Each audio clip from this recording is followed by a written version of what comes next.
As it stands today, there is hardly any industrialized country that did not harness oil, gas, or solid minerals to help it evolve to what we all now know as the developed countries.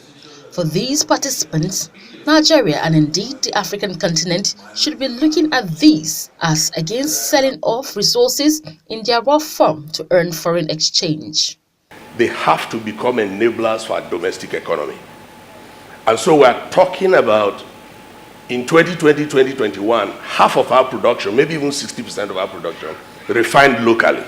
You deploy the gas domestically to fire industries, to fire electricity. And that's domestic energy security. So that increasingly, these commodities will help fire up the rest of the economy.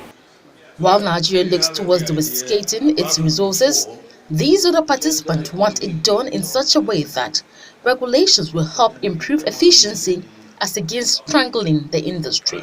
The other regulators within the jurisdiction of the Ministry of Petroleum should understand that they cannot operate in silos.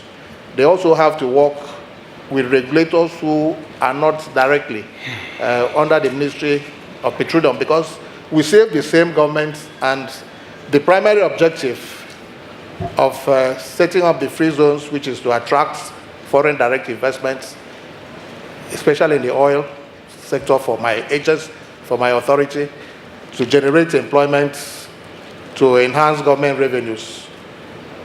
That is also what you aim to achieve as regulators under the Ministry of Petroleum.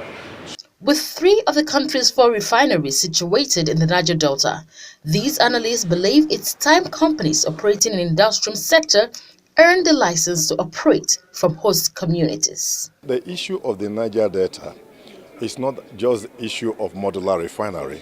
It's issue of creating an enabling environment for foreign investors, for technical partner, for the IOC and the NOC to operate in order to create job for the suffering masses of the Niger Delta area.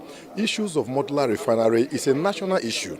It's not only the Niger Delta that is going to consume whatever is the outcome of the product, but that also is part of the industrialization. So I want to say that I, as the national chairman of the host committee of Nigeria Producing Oil and Gas, I will employ the service of the youth of the Niger Delta in pipeline surveillance. So the federal government should key into that.